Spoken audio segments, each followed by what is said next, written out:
A Japanese soldier lies bleeding in a muddy trench on Okinawa. His leg is shattered, bone visible through torn flesh. An American medic runs toward him, not to finish him off, but to save his life.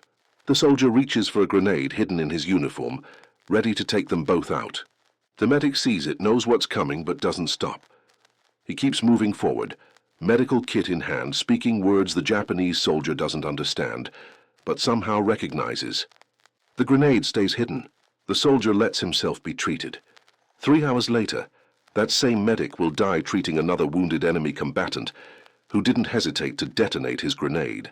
This is the story of something that happened thousands of times during World War II that most people never learned about. Something that challenged everything both sides believed about their enemies. Something that proved humanity could exist even in humanity's darkest hour. The Pacific War was different from the European theater in ways that went beyond geography and climate. In Europe there were rules, unwritten but generally followed. Soldiers surrendered and expected to be treated according to the Geneva Conventions. POW camps were inspected by the Red Cross. Letters went home. Wounded enemies received medical treatment.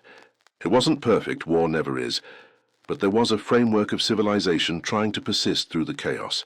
The Pacific was something else entirely. The Japanese military had taught its soldiers that surrender was the ultimate dishonor, worse than death, a stain on family honor that extended 7 generations. The Senjin-kun military code stated explicitly that a soldier should never suffer the shame of being captured alive. If wounded beyond the ability to fight, a soldier was expected to commit suicide, preferably taking enemy soldiers with him. Japanese soldiers were told that Americans tortured and mutilated prisoners, that surrender meant suffering worse than anything imaginable before an inevitable, brutal death. American soldiers were told similar things about the Japanese. They heard stories of the Bataan Death March, where thousands of American and Filipino POWs were beaten, starved, and murdered during a forced march. They heard about POWs used for bayonet practice, about Allied pilots tortured and executed, about wounded men shot where they lay. Both sides had plenty of evidence supporting their worst beliefs about the other. The result was a war fought with a brutality that shocked even hardened veterans from the European theater. Into this environment came the American combat medics.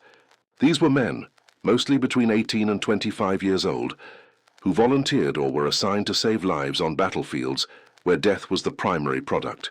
They wore the same uniform as every other soldier, but with a red cross on a white armband and painted on their helmets. Under the Geneva Conventions, medics were non-combatants. They weren't supposed to carry weapons beyond maybe a pistol for self-defense, and they weren't supposed to be targeted by enemy fire. In Europe, this protection was mostly respected by both sides. German and Allied medics often worked within sight of each other, each tending to their own wounded, occasionally even coordinating brief ceasefires to collect the injured. In the Pacific, the Red Cross on a medic's helmet became a target. Japanese snipers specifically aimed for medics because killing one medic meant more enemy soldiers would die from wounds that could have been treated. American medics in the Pacific had the highest casualty rate of any non-infantry position. Some stopped wearing the Red Cross markings because it decreased their life expectancy. Others kept wearing it out of principle or because they wanted wounded soldiers, both American and Japanese, to be able to identify them. The training these medics received was intense, but could never fully prepare them for what they'd face. They learned to treat gunshot wounds, shrapnel injuries, burns, shock, gas exposure, amputations. They learned to work fast because on a battlefield, fast meant the difference between a soldier living or dying.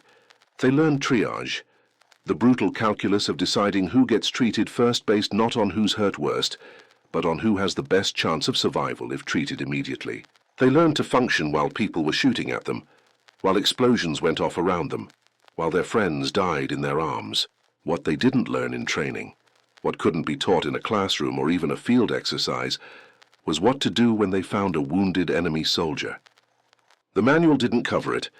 The Geneva Conventions said POWs should receive medical care, but that assumed the POW was already secured, already in custody, no longer a threat. What about an enemy soldier still on the battlefield, still armed, still capable of killing you even while bleeding out? What about an enemy who'd been taught that Americans were demons who tortured prisoners? What about an enemy who might be faking injury to lure you close enough to kill you? Different medics answered these questions differently. Some followed orders and training. Secure the American wounded first. Worry about enemy wounded only after all friendlies are stable, and only if the enemy has been disarmed and searched. Others followed their conscience and the oath they'd taken when they became medics, the oath that said they'd relieve suffering, regardless of who was suffering. These were the medics who shocked Japanese soldiers by treating them before American soldiers, by using precious morphine on enemy combatants, by spending time stabilizing a wounded Japanese teenager when that time could have been spent on a wounded American teenager. These were the medics who changed Japanese soldiers' entire understanding of Americans, of war, of humanity itself. These were also the medics who sometimes died because of their compassion. Private First Class Desmond Doss became famous after the war, eventually receiving the Medal of Honor and having a movie made about his story decades later. Doss was a Seventh-day Adventist who refused to carry a weapon because of his religious beliefs. He served as a medic, and during the Battle of Okinawa in 1945, he single-handedly rescued 75 wounded soldiers, lowering them down a cliff face one by one while under constant fire.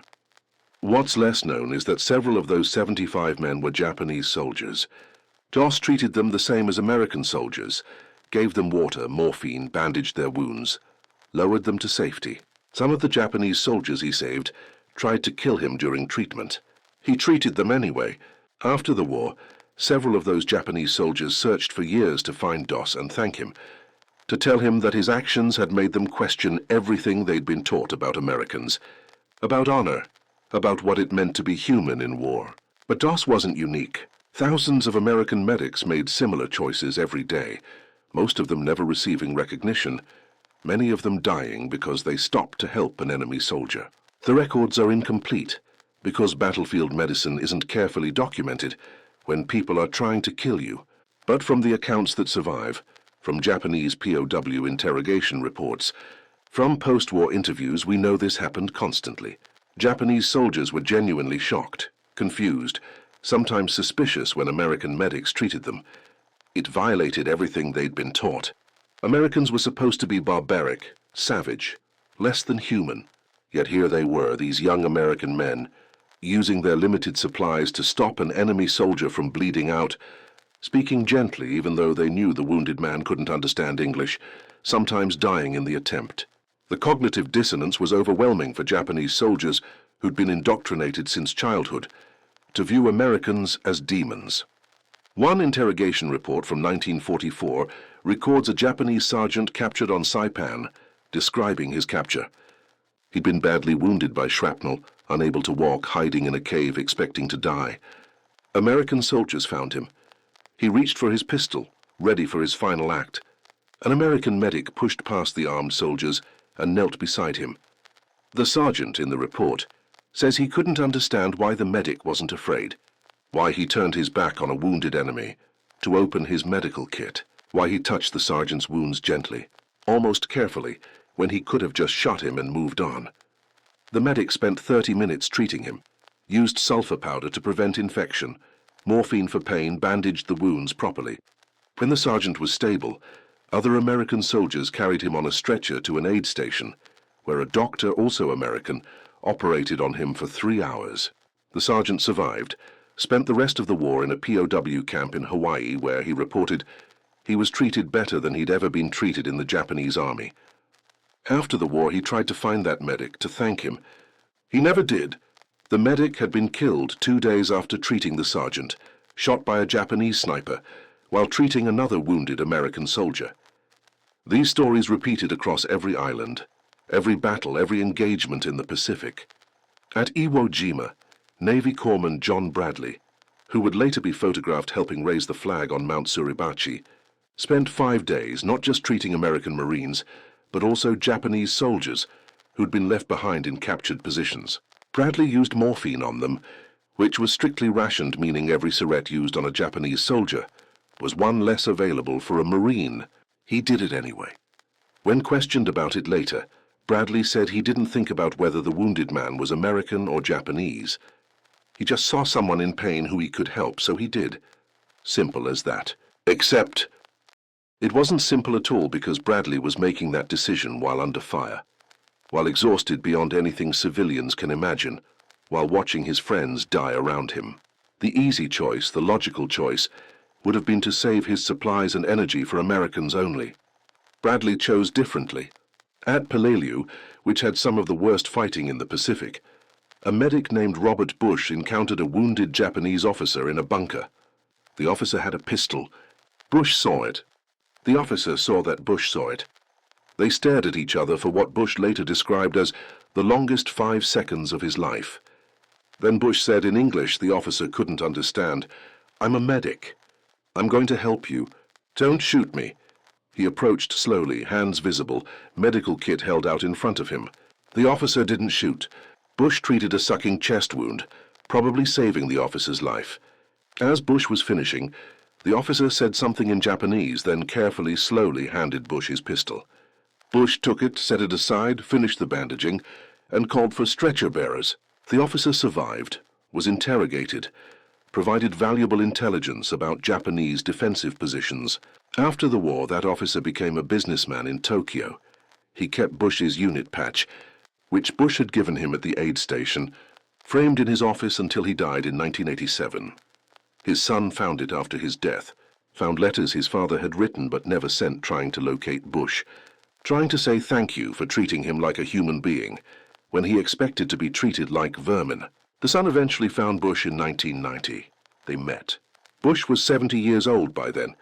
He barely remembered the incident because he treated so many wounded men, American and Japanese, that they blurred together. But he remembered the pistol being handed to him. He said that moment convinced him he was doing the right thing by treating enemy wounded, that whoever that officer was, he was just a man in pain far from home, same as the American Marines Bush treated. The Japanese military's indoctrination against surrender created situations that were surreal and tragic.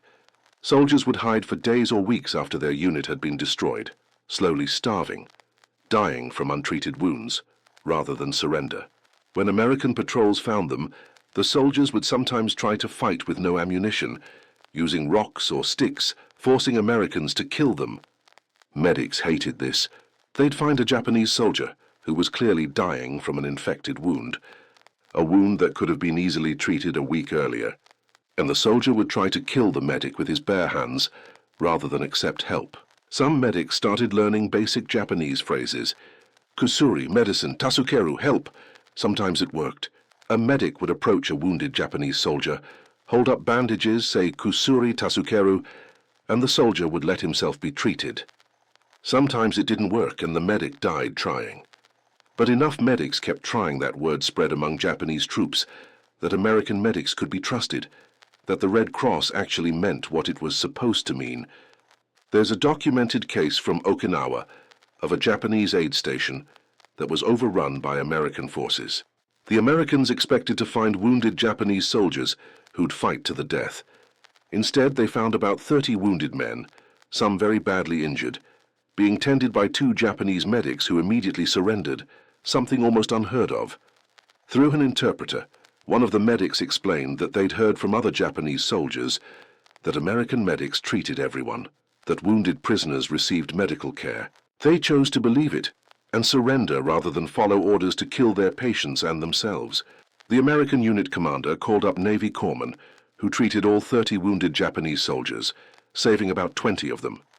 The 2 Japanese medics were sent to a POW camp, where they worked in the camp hospital for the rest of the war, treating both American guards who got sick and Japanese POWs.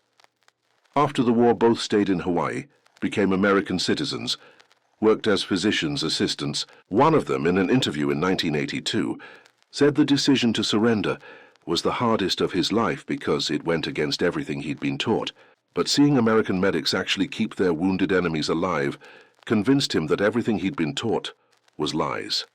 The contrast between how different armies treated POWs was stark and well documented. Of American POWs captured by Germany, about 4% died in captivity. Of American POWs captured by Japan, about 37% died in captivity. The difference wasn't just policy, it was philosophy. The Geneva Conventions, which Japan had signed but never ratified, were based on a Western concept that soldiers were instruments of their government. not personally responsible for the war, deserving of basic humane treatment even as enemies. Japanese military culture, influenced by Bushido and twisted by ultranationalism, saw surrender as so shameful that prisoners deserved no consideration at all. If you surrendered, you were less than human. You'd forfeited all rights, all dignity, all claim to mercy. This created a horrifying logical loop. Japanese soldiers were taught that Americans would torture them if captured, which made them fight to the death, which made them more brutal when they captured Americans, which made Americans more brutal in response, which reinforced Japanese propaganda about American brutality. American medics treating Japanese wounded broke that cycle. Not completely, not universally, but enough that it mattered. Enough that Japanese soldiers started surrendering in numbers that shocked both sides. By 1945, on Okinawa, thousands of Japanese soldiers surrendered, something that would have been unthinkable in 1942. Multiple factors contributed to this change, but POWs consistently reported that seeing or hearing about American medics treating wounded Japanese soldiers had convinced them that surrender didn't mean torture and death. The psychology of being a combat medic treating enemy soldiers is complex and wasn't really studied until decades after World War II. Post-war interviews with medics revealed a range of responses. Some medics said they didn't think of the wounded as American or Japanese, just as patients. Once they were in medic mode treating injuries, nationality didn't matter. Others admitted struggling with it, saving a Japanese soldier's life, knowing that soldier had probably killed Americans, maybe even guys from their own unit. A few refused entirely to treat enemy wounded, said their responsibility was to Americans only, and nobody officially reprimanded them for that choice because orders about treating enemy wounded in combat were always vague. But the majority, when faced with a wounded human being in front of them, treated the person.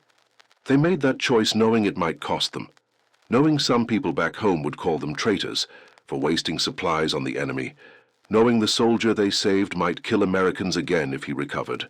They did it anyway because that's what medics do. They treat the wounded, all the wounded. There's a philosophical question embedded in this that people still debate. If you're a medic and you have one syringe of morphine left, and you have a wounded American soldier and a wounded Japanese soldier, both in severe pain, who do you treat? The obvious answer seems to be treat your own guy. But what if the American has a minor wound and the Japanese soldier is dying in agony? What if treating the Japanese soldier first means he survives to provide intelligence that saves American lives? What if the Japanese soldier is 15 years old, conscripted, never wanted to be there? What if the American soldier is fine with you treating the enemy soldier first? These weren't theoretical questions. Medics faced these decisions constantly and had to make them in seconds under fire, while exhausted and traumatized. There was no right answer. Whatever choice they made, they'd have to live with it for the rest of their lives. The medics who treated Japanese soldiers before Americans sometimes faced criticism from other soldiers who thought they'd betrayed their own. The medics who refused to treat Japanese soldiers sometimes faced criticism from themselves, wondering years later if they'd violated their oath as medics. Nobody got out clean. The impact these medics had extended beyond the immediate battlefield. Japanese soldiers who survived being treated by American medics and became POWs told other POWs what happened. Those POWs after the war went back to Japan and told civilians. Slowly, the image of Americans as savage barbarians started to crack. This mattered enormously for post-war Japan. When Japan surrendered in August 1945, there was genuine fear among Japanese civilians that American occupation forces would rape, pillage, and murder their way across the country. Japanese propaganda had spent years building up this fear. Some Japanese families committed suicide rather than face American occupation. But when American forces arrived, they didn't behave like the monsters propaganda had promised. American military police stopped crimes by American soldiers. American aid started flowing to help feed Japanese civilians who were starving after years of war. American medics and doctors treated Japanese civilians in field hospitals. The contrast between expectations and reality was so severe it caused a psychological whiplash for many Japanese people. Where did this different reality come from?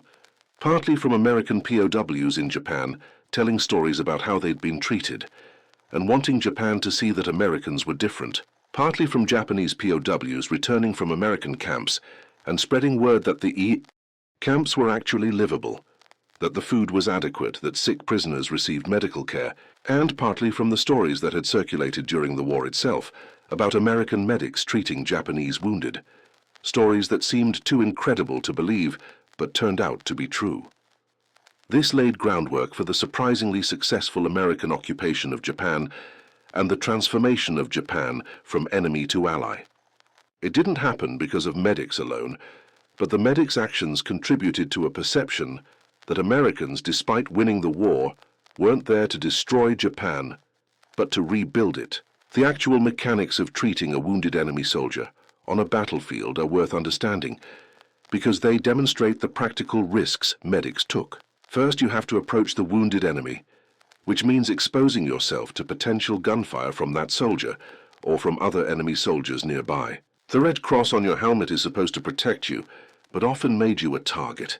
Second, you have to determine if the soldier is actually wounded or faking to ambush you. Japanese soldiers sometimes played dead or pretended to be more injured than they were to lure Americans close, then detonated a grenade or fired a hidden weapon.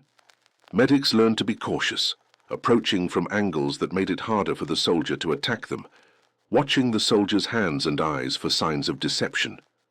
Third, you have to disarm them, which is dangerous even when they're genuinely wounded. A wounded soldier is still a soldier and may resist disarmament, seeing it as the final confirmation of capture. Fourth, you have to actually treat them, which requires getting close, touching them, focusing on their injuries while being vulnerable to attack. Medics did all this regularly. They approached armed enemy soldiers who'd been trying to kill Americans minutes earlier, disarmed them and treated them with the same supplies and care they'd given American. The level of trust required, or perhaps the level of commitment to their role as healers overriding fear, is difficult to comprehend for anyone who hasn't been in that situation. Medical supplies were always limited. Every bandage used on a Japanese soldier was one less for an American. Every syringe of morphine, every sulfur pack, every unit of plasma was rationed and precious. Medics who treated Japanese wounded extensively sometimes ran out of supplies before all American wounded were stable. This created situations where a medic would be standing over a wounded American with an injury they could have treated if they'd saved the bandage they used on a Japanese soldier an hour earlier. Some medics carried extra supplies from wounded or dead soldiers, specifically so they'd have enough for everyone. Others made agonizing choices about who needed what more urgently. There's no record of a medic ever being court-martialed for treating enemy wounded first, but there are records of medics being unofficially ostracized by their units, other soldiers refusing to talk to them or trust them because they'd wasted supplies on the enemy. The medics usually endured this silently, because explaining their decision required explaining a moral framework that prioritized relieving suffering over national loyalty, and that framework sounded like treason to soldiers who'd watched friends die at Japanese hands. Some Japanese soldiers who were treated by American medics tried to reciprocate. There are documented cases of Japanese POWs who'd been medics or who had medical training, volunteering to help American medics at aid stations and field hospitals. They'd work alongside Americans, treating wounded from both sides, creating surreal scenes of former enemies working together to save lives. One particularly well-documented case involved a Japanese army surgeon captured on Saipan, who'd been severely wounded but treated and saved by Navy corpsmen. After recovering, he asked through an interpreter if he could help at the hospital. The American doctors were skeptical, but allowed it under guard. The Japanese surgeon proved to be extremely skilled and worked 12-hour days for 3 months until he was shipped to a permanent POW camp. Before leaving, he wrote a letter to the corpsman who'd saved him, which was translated and kept. In it, he said he'd spent his entire career being taught that Americans were inferior, that Japanese medicine was superior, that Western doctors were butchers. Working alongside American medical personnel had shown him all of that was propaganda. He apologized for not speaking sooner against the war, even though speaking against it would have been impossible in Japan's political climate. He thanked the corpsman for proving that humanity could exist between enemies. The corpsman kept that letter for the rest of his life. The broader context of medical care in the Pacific War makes the medics' actions even more remarkable. Conditions were brutal. Heat, humidity, insects, tropical diseases, limited fresh water, supply lines stretched across thousands of miles of ocean. American medics dealt with malaria, dengue fever, dysentery, fungal infections, and a dozen other tropical diseases on top of combat injuries. Medical supplies had to be protected from moisture, heat, and insects. Morphine syrettes could melt in the heat. Plasma could spoil. Bandages could mildew overnight. Operating theaters were often just tents or cleared areas under trees. Surgeons performed amputations and brain surgeries with insects crawling on the patients, with the constant sound of artillery and gunfire in the background, with limited anesthesia and no way to sterilize instruments properly. The survival rate for seriously wounded Americans in the Pacific was lower than in Europe, primarily because of these environmental factors and the difficulty of rapid evacuation. Every wounded American who survived was a minor miracle of medical skill and determination.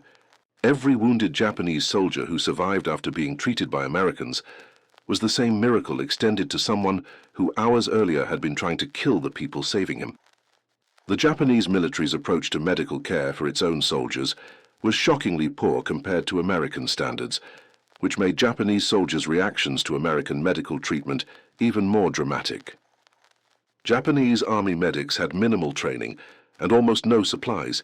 Seriously wounded Japanese soldiers were often left to die or given grenades to commit suicide rather than slow down their unit's retreat. Japanese field hospitals were rare and poorly equipped. Morphine was almost non-existent for regular soldiers.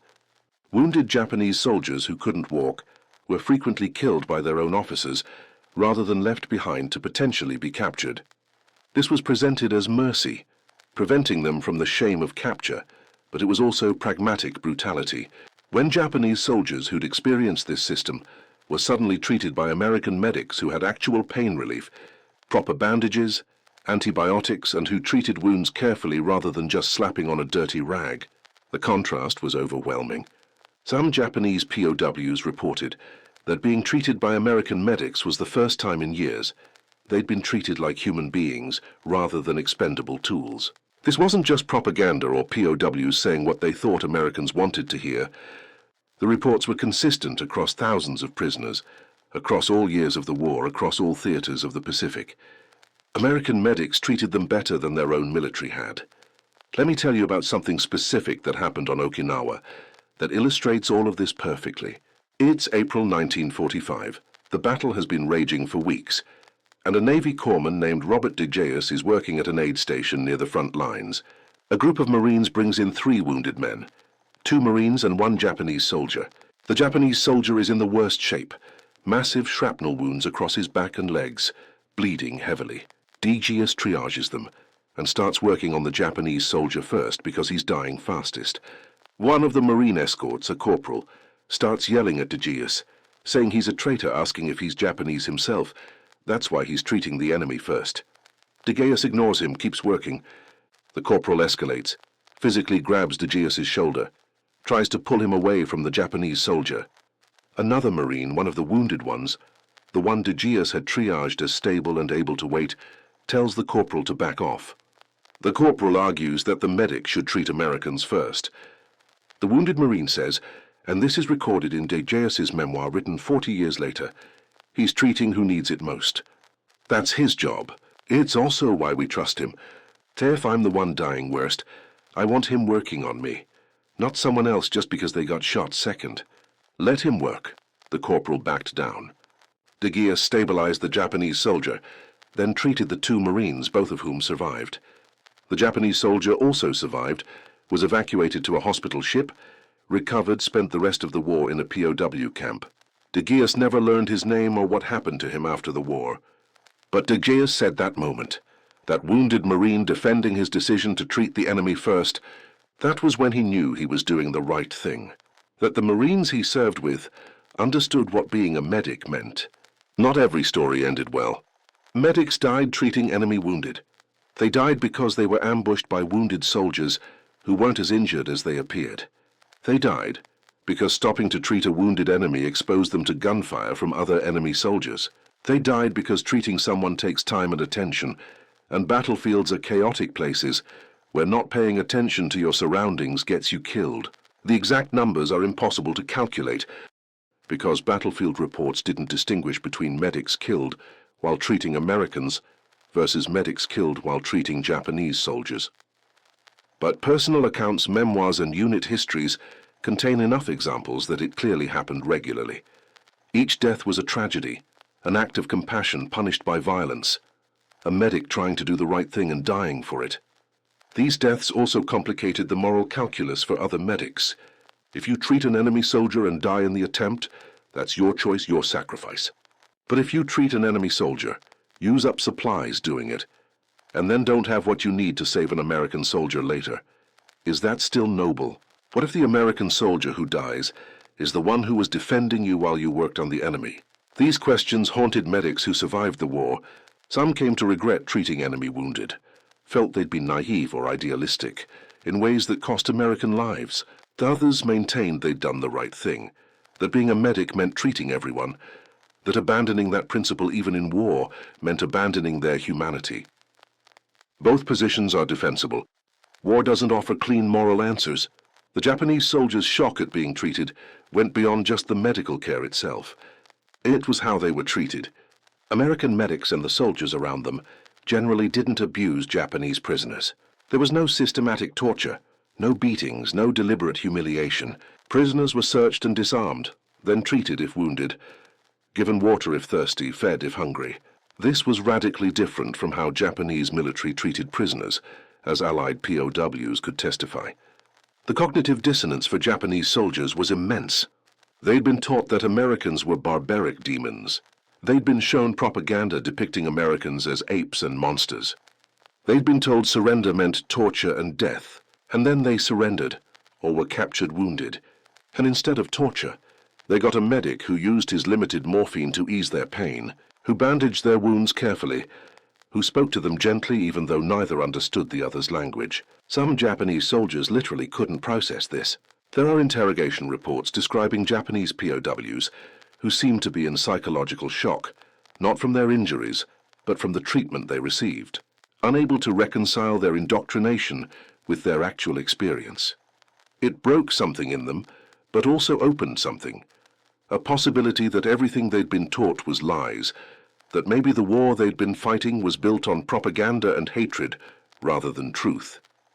Medical officers and senior medics sometimes tried to establish policies about treating enemy wounded, but these policies were always vague because the situation was impossible to codify. Official doctrine said POWs should receive medical care, but when is a wounded enemy soldier a POW? When he's disarmed? When he's secured? When he's behind friendly lines?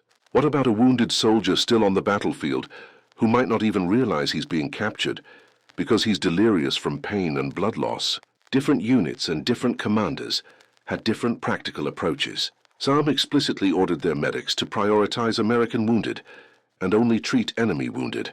After all, Americans were stable. Others told medics to use their judgment. A few explicitly ordered medics to treat whoever needed treatment most urgently, regardless of nationality, taking seriously the Geneva Convention's principles about medical neutrality.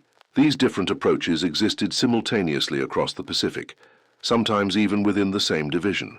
A medic in one company might be court-martialed for wasting supplies on the enemy, while a medic in the next company over received a commendation for the same action. Because his commander believed it demonstrated American values, the inconsistency was frustrating for medics, but also gave them freedom to follow their conscience, knowing they could probably find support from someone in the command structure, regardless of what choice they made. The long-term impact of American medics treating Japanese wounded extended into the post-war period in ways that are difficult to quantify but clearly significant. Japanese veterans who'd been treated by American medics became some of the strongest advocates for Japanese-American friendship after the war. They joined veterans organizations that promoted reconciliation. They wrote memoirs and gave interviews emphasizing that individual Americans they'd met, especially medics, had shown them that enemies could be humane.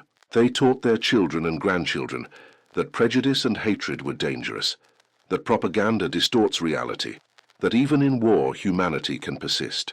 This wasn't universal, Many Japanese veterans remained bitter, but enough became advocates for peace that it mattered.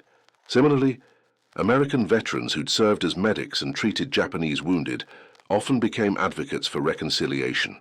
They'd seen their enemies up close, had touched them, had heard them cry and scream in pain, had recognized their shared humanity in the most visceral way possible. They couldn't dehumanize Japanese people after the war, because they'd seen too clearly that Japanese soldiers were just men, scared and in pain and far from home, exactly like American soldiers. This mutual recognition, born in the worst circumstances imaginable, helped create the foundation for post-war alliance and friendship between the two nations. There's also something to be said about what these medics' actions demonstrated about American values, or at least American ideals. America in the 1940s was deeply flawed. Racial segregation was law in much of the country. Japanese Americans were in internment camps. Racism and prejudice were rampant. But the ideal, the principle that all men are created equal and endowed with certain unalienable rights, that ideal persisted even when the reality fell short. Medics treating enemy wounded weren't thinking about American ideals or making political statements. They were just trying to help people who were hurt. But their actions reflected those ideals in practice. If you believe humans have inherent dignity and worth regardless of nationality, then you treat wounded humans regardless of what uniform they wear. If you believe in mercy and compassion as virtues, then you show mercy and compassion even to enemies. These medics, mostly teenagers and young men in their 20s, embodied American ideals better than much of American society at the time. They proved that even in the worst circumstances, even when you'd be justified in hatred and revenge, choosing compassion was possible. That's a powerful message, and one that resonated deeply with Japanese people who'd been taught Americans were incapable of such compassion. What gets lost sometimes in discussing the Pacific War is that Japanese soldiers were victims too, victims of their own government's militarism and indoctrination. Most Japanese soldiers didn't want to be there. They'd been conscripted, fed propaganda from childhood, taught that dying for the emperor was the highest honor and that surrender was unthinkable shame. They were trapped in a system that valued them only as tools of war and discarded them when they were no longer useful. American medics who treated them recognized this. They saw Japanese soldiers who were teenagers, who were malnourished and sick, who were terrified. They saw the letters and photos Japanese soldiers carried, pictures of families back home, just like American soldiers carried. They saw that the enemy was human, and humans in pain deserve treatment regardless of what their government has done.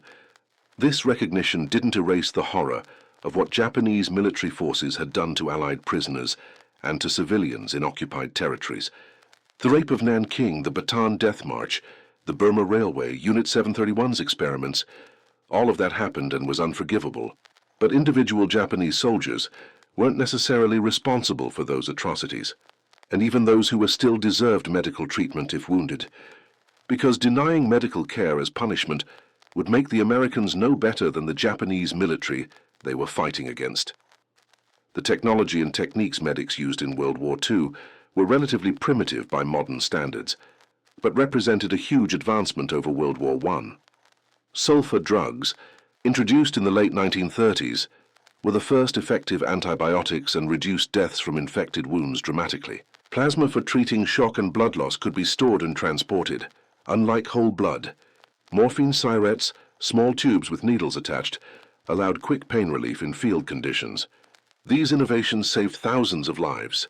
Medics treating Japanese wounded used the same tools and techniques they used on Americans, which meant Japanese soldiers received medical care better than what their own military could provide, and comparable to what any military in the world could provide at that time.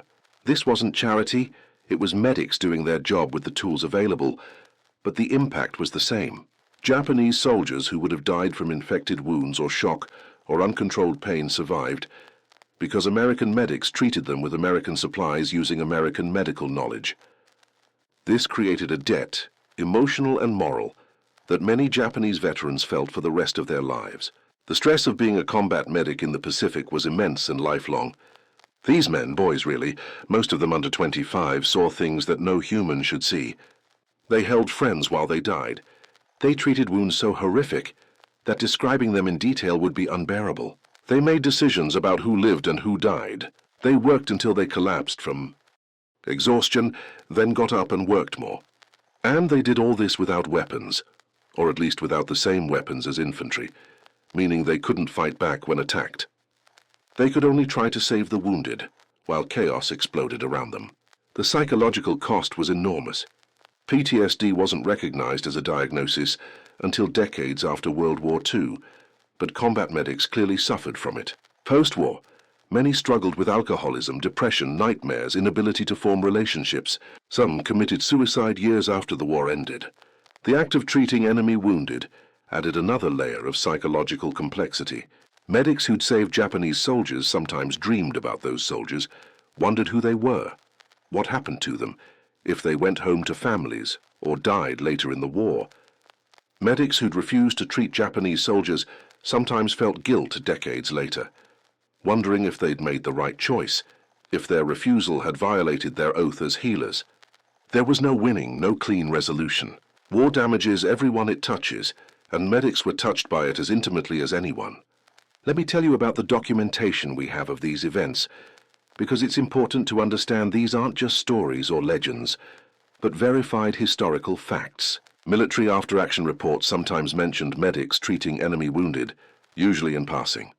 Unit histories compiled after the war included more detail when veterans were interviewed about their experiences.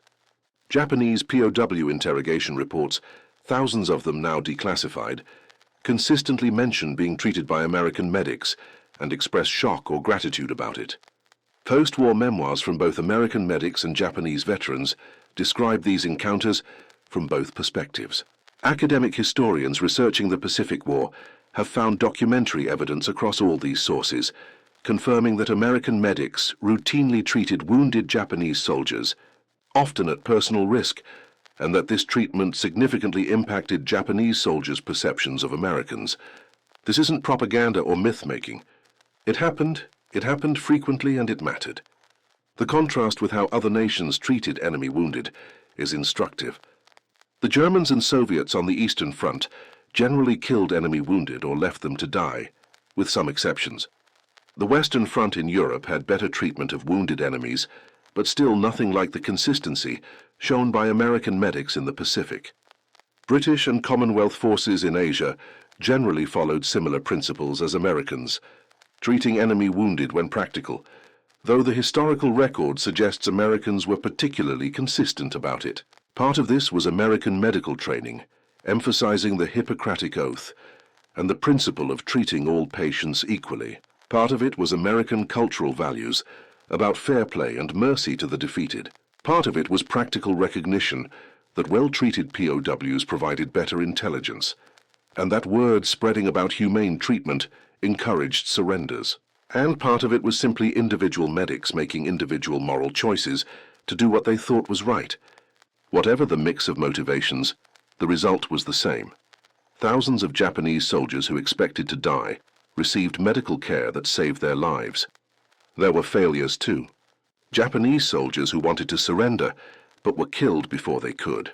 Wounded Japanese soldiers left to die because medics ran out of supplies or time, or because the tactical situation was too dangerous.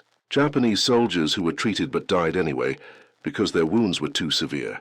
Instances where the compassion of medics wasn't enough to overcome the brutality of war. These failures don't negate the successes, but they're part of the full picture. War is chaos, and even the best intentions can't save everyone. Medics understood this intellectually, but struggled with it emotionally. Every patient who died felt like a personal failure, even when there was nothing more that could have been done. Every Japanese soldier left to die because treating him would have endangered Americans felt like a betrayal of medical ethics, even when it was the right tactical decision. The weight of these impossible choices stayed with medics long after the war ended. The Japanese soldiers who survived and returned home after the war carried these experiences with them. Some kept silent about it, ashamed of having surrendered, unable to reconcile being treated well by the enemy with what they'd been taught. Others spoke about it, told their families, wrote about it in letters and diaries. These accounts circulated in post-war Japan and contributed to a broader re-evaluation of the war and Japan's role in it. If Americans were the monsters propaganda claimed, why did American medics save Japanese lives? If the war was righteous, Why did it end with Japan destroyed and occupied? If dying for the emperor was the highest honor, why did so many soldiers who survived being treated by Americans live full lives and raise families and contribute to rebuilding Japan? These questions didn't have comfortable answers for the nationalist narrative that had driven Japan to war. The existence of compassionate American medics treating Japanese wounded became one small piece of evidence that maybe, just maybe, everything Japanese civilians and soldiers had been told about the war was wrong. The American public largely didn't know any of this during the war. Wartime media focused on American heroism and Japanese atrocities. The narrative was clear. Americans were good, Japanese were evil. The war was righteous and necessary. Medics treating enemy wounded didn't fit that narrative neatly. It complicated the story, introduced moral ambiguity into what was supposed to be a clear-cut struggle between good and evil. So it wasn't publicized. After the war, as Japanese became allies and the Cold War created new enemies, stories about American kindness to Japanese soldiers became more acceptable because they supported the new narrative of Japanese-American friendship. Veterans started talking more openly. Historians started researching more deeply. The full scope of what medics had done became clearer. But even now, most Americans don't know this aspect of World War II history. It doesn't fit the popular mythology of the war that focuses on combat heroism and technological superiority. Medics treating enemy wounded is a quieter heroism, less cinematic, harder to dramatize but no less real, and arguably more morally significant. What would you have done in their situation? Seriously, think about it. You're 20 years old, thousands of miles from home, watching your friends die around you, and you find a wounded enemy soldier who hours ago was trying to kill you. You have limited medical supplies. You're exhausted. You're scared. Other American soldiers are wounded and waiting for treatment. The easy choice, the choice nobody would blame you for, is to walk past the enemy soldier, save your supplies for Americans, maybe kick dirt over him so you don't have to watch him die.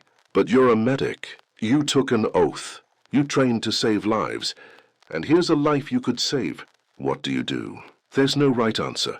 Or rather, there are multiple right answers depending on your ethical framework. But you have to choose.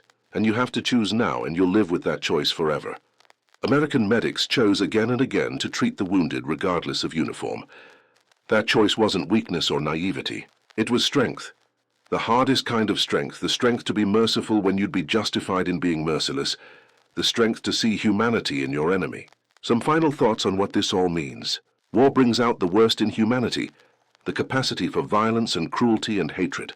But it also reveals capacity for compassion and mercy and self-sacrifice. American medics in the Pacific proved that even in the worst circumstances imaginable, even when facing an enemy that had been successfully dehumanized by propaganda, humans could choose to heal rather than harm.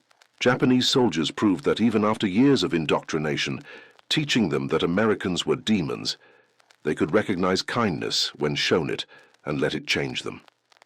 Both groups proved that humanity, that essential recognition that we're all just people trying to survive, can persist even in war. It doesn't make war okay. War is never okay. The Pacific War was brutal and terrible and should never have happened. But within that larger terrible story are smaller stories of people being decent to each other against all expectations, and those stories matter. They matter because they're true. They matter because they show what we're capable of at our best. They matter because they provide a model for how former enemies can become friends. They matter because they remind us that the person on the other side, even in war, is still a person. The medics didn't think they were doing anything special. They were just doing their job as they understood it. Treat the wounded. Relieve suffering.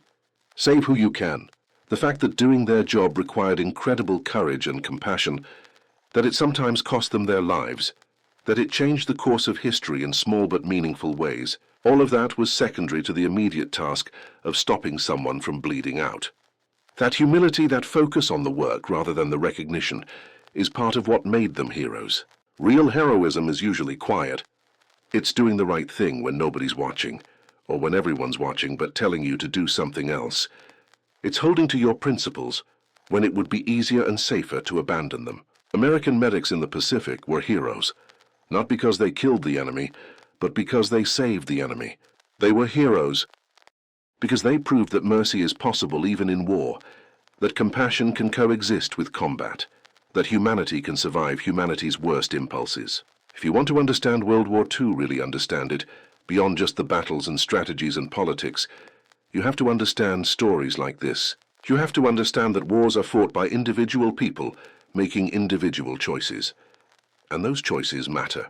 You have to understand that the enemy is human too, and treating them as human rather than as monsters is what separates civilization from barbarism. You have to understand that the small acts of kindness, the medic treating a wounded enemy, those acts accumulate and change the world in ways that bombing campaigns and tank battles can't. History tends to focus on big events, major battles, famous generals, political decisions. But history is also the sum of a million small choices made by ordinary people in extraordinary circumstances. American medics treating Japanese wounded was one of those small choices repeated thousands of times, and it mattered. It mattered to the Japanese soldiers whose lives were saved. It mattered to their families who got them back after the war. It mattered to post-war reconciliation between America and Japan. It matters now as an example of what's possible even in the darkest times.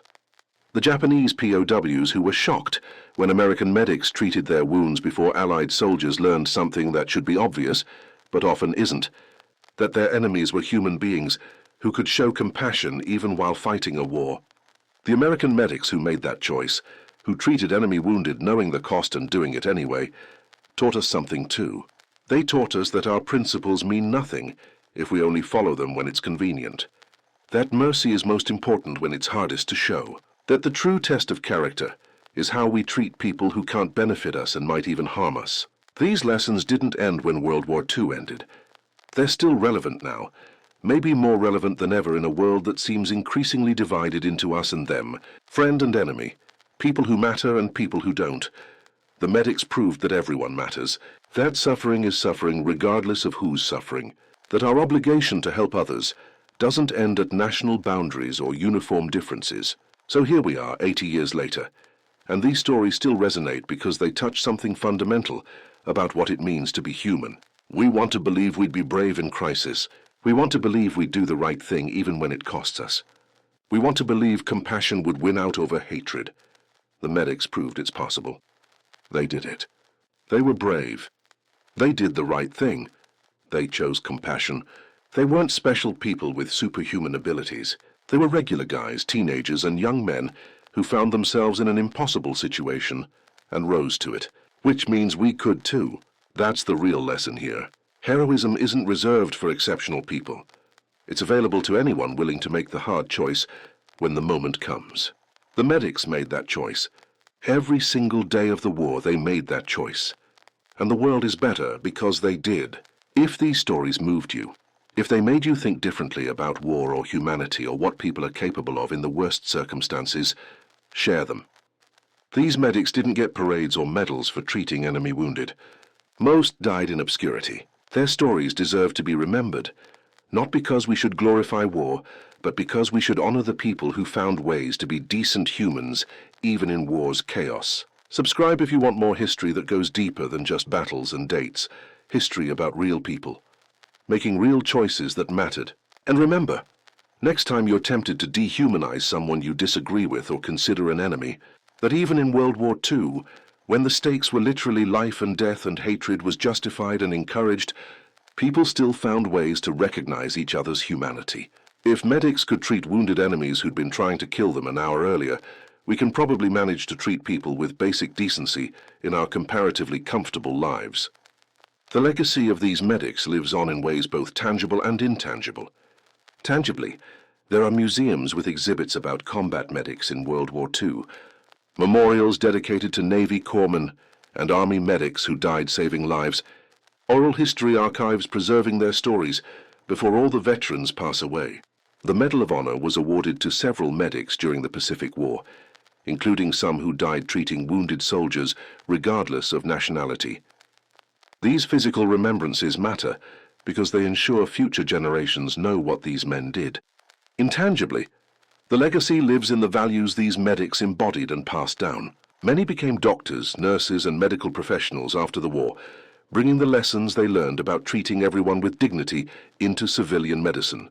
They taught their children about compassion and moral courage. They demonstrated through their lives that doing the right thing matters more than doing the easy thing. This intangible legacy is harder to measure, but possibly more important than any monument. There's also a military legacy. The examples set by World War II medics influenced how the American military trained medics in subsequent conflicts.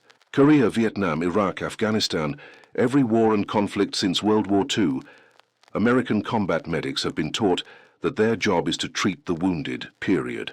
Not just American wounded, all wounded. This doesn't always happen perfectly in practice because war is messy and complicated, but the principle remains. American military medical personnel have treated enemy combatants in every conflict since World War II, from North Korean and Chinese soldiers in Korea to Taliban fighters in Afghanistan. Sometimes this generates controversy.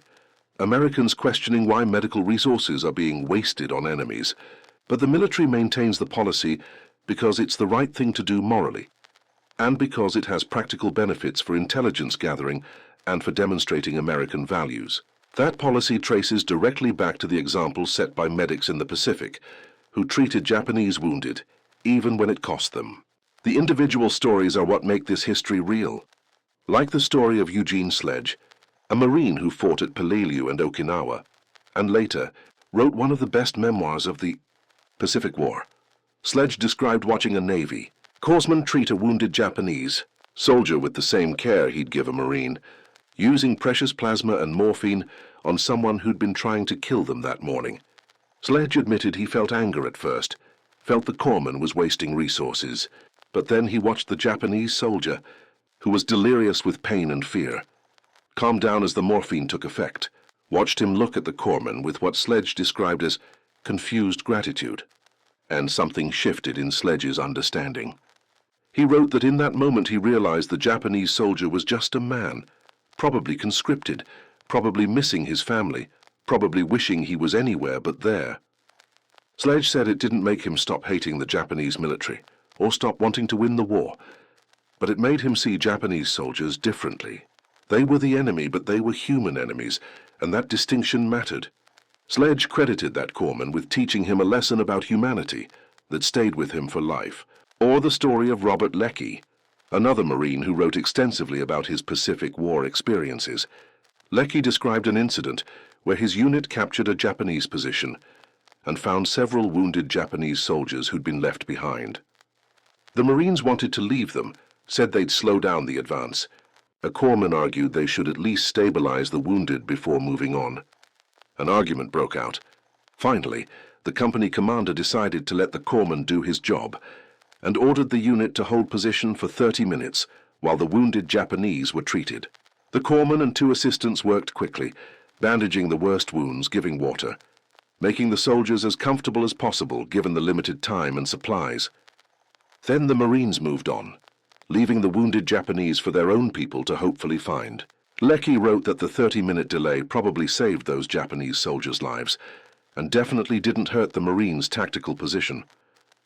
But what stuck with him was the corpsman's insistence on treating the wounded despite everything, despite the tactical inconvenience, despite the fact that they were enemies, despite the Marines' objections.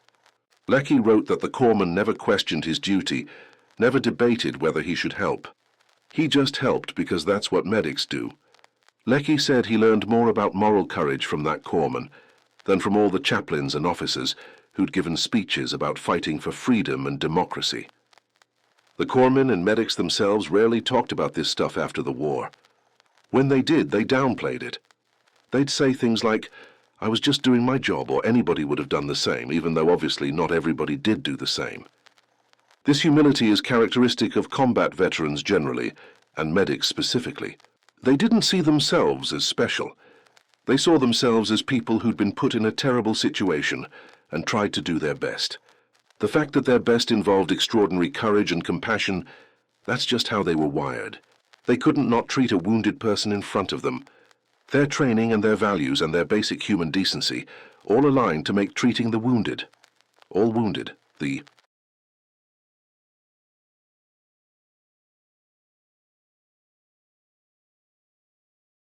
only choice they could make in good conscience. This humility makes their heroism more profound, not less. They weren't trying to be heroes. They were trying to be good medics. The heroism was a side effect. There are Japanese perspectives on this too, though they're less well known in the West. Japanese veterans who were treated by American medics wrote memoirs and gave interviews describing the experience. Many said it was the most confusing moment of their lives because it contradicted everything they'd been taught. Some initially thought it was a trick, that the Americans were treating them to get information or to make them lower their guard before killing them. But as the treatment continued, and they were evacuated to aid stations and hospitals and received ongoing medical care, they realized it was genuine. The Americans actually cared whether they lived or died. This realization was profound and often led to a complete reassessment of everything they'd believed about the war. One Japanese veteran, in an interview conducted in the 1980s, said being treated by an American medic was the moment he stopped being a loyal Japanese soldier and became just a man who wanted to survive and go home. He said the medic saved his life literally by treating his wounds and figuratively by showing him that the war was based on lies and hatred rather than truth. The medical techniques these medics used were standard for the time, but still impressive given the conditions. Treating a sucking chest wound, where the chest cavity has been penetrated and air is getting in, required sealing the wound with petroleum jelly-covered gauze and monitoring the patient constantly to prevent pneumothorax collapse.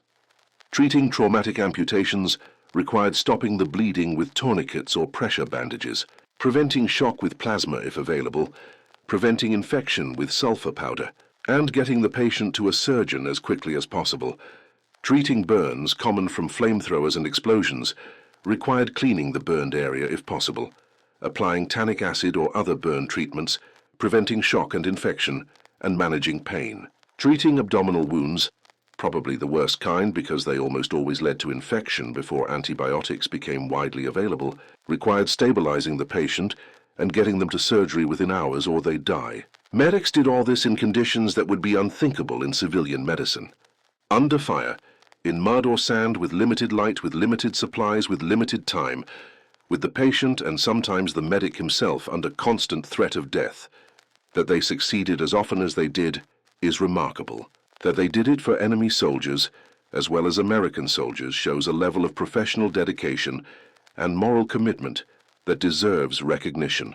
The question of whether treating enemy wounded was militarily smart is interesting.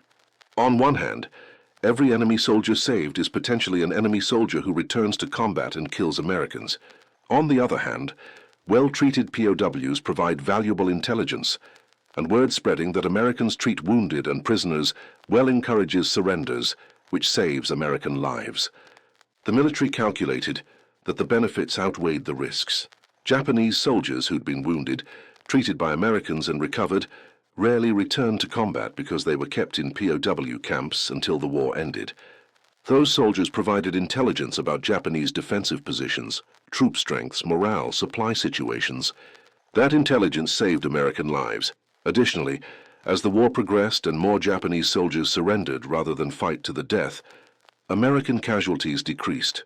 By Okinawa in 1945, thousands of Japanese soldiers were surrendering, something unthinkable in 1942 or 1943. Multiple factors contributed to this change, but POW reports consistently indicate that knowing Americans treated prisoners well was a significant factor in decisions to surrender.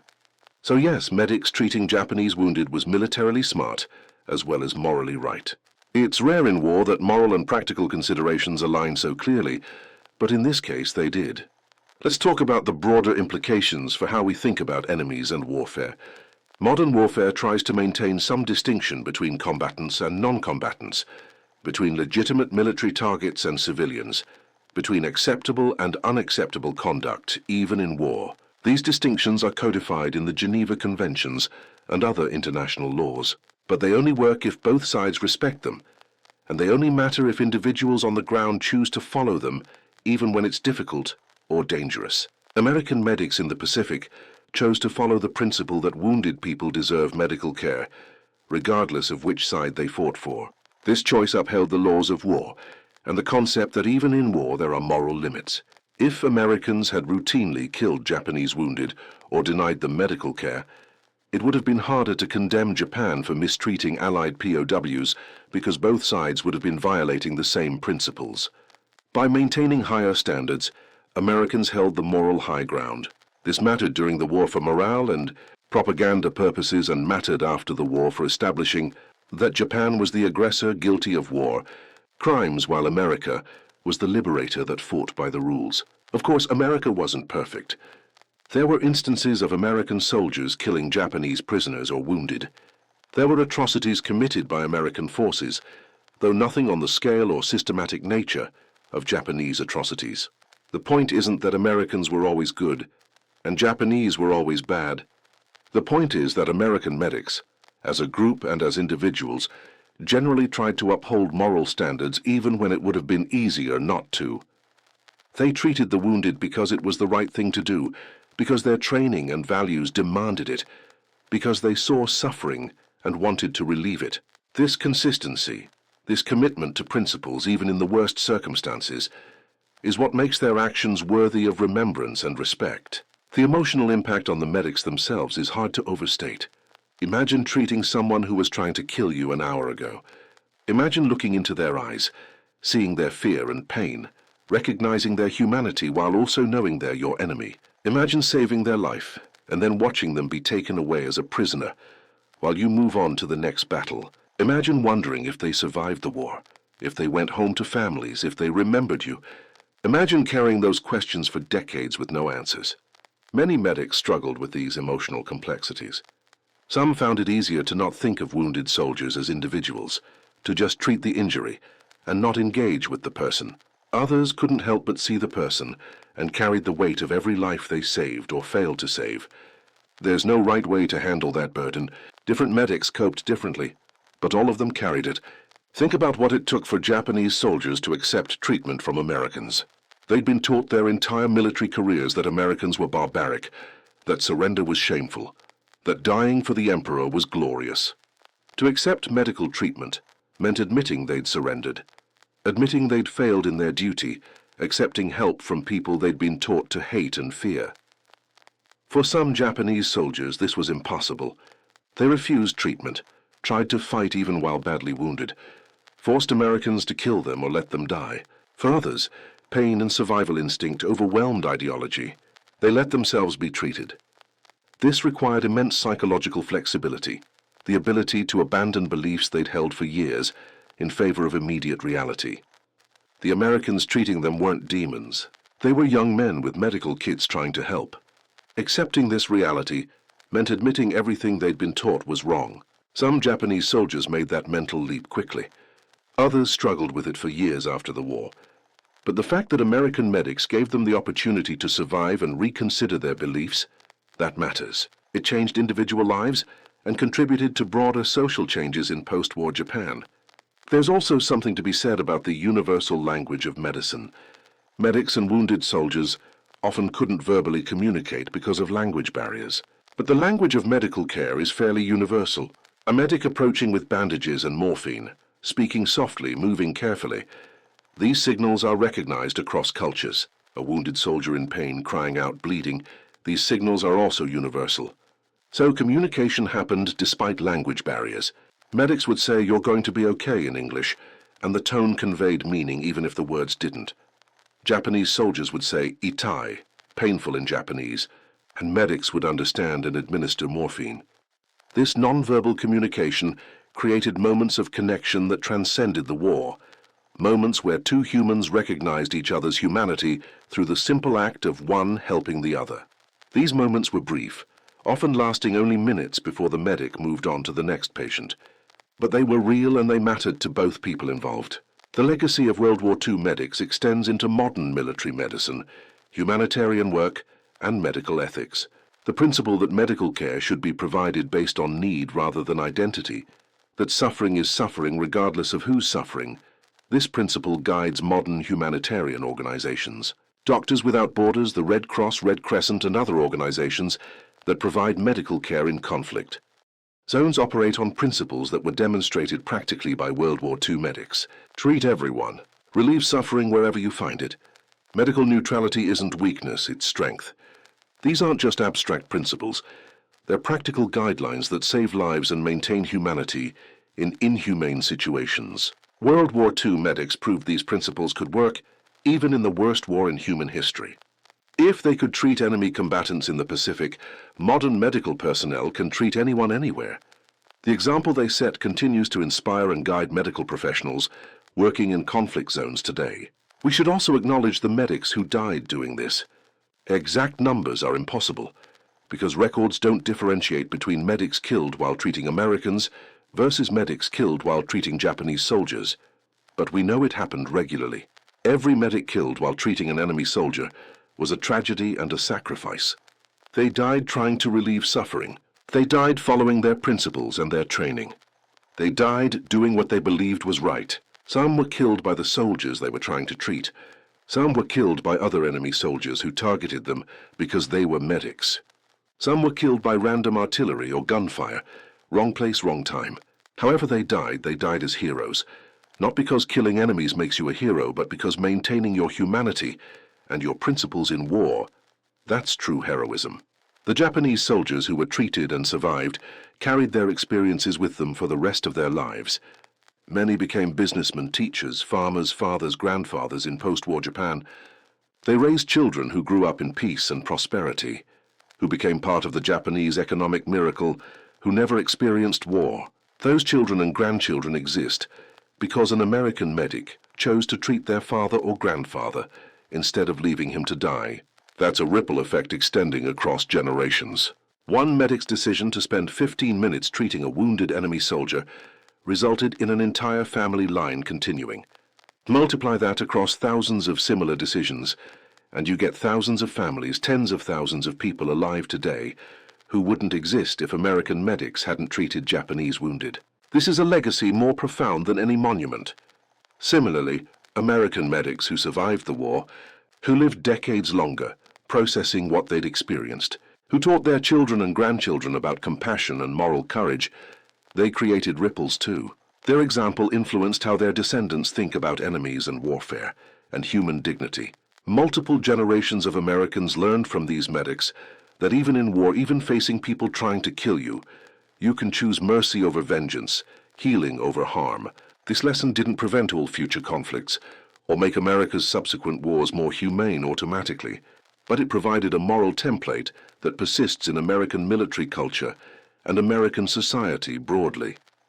The idea that how you treat enemies matters, that unnecessary cruelty is wrong even in war, that our values define us more than our victories, these ideas were demonstrated practically by World War II medics and passed down through generations.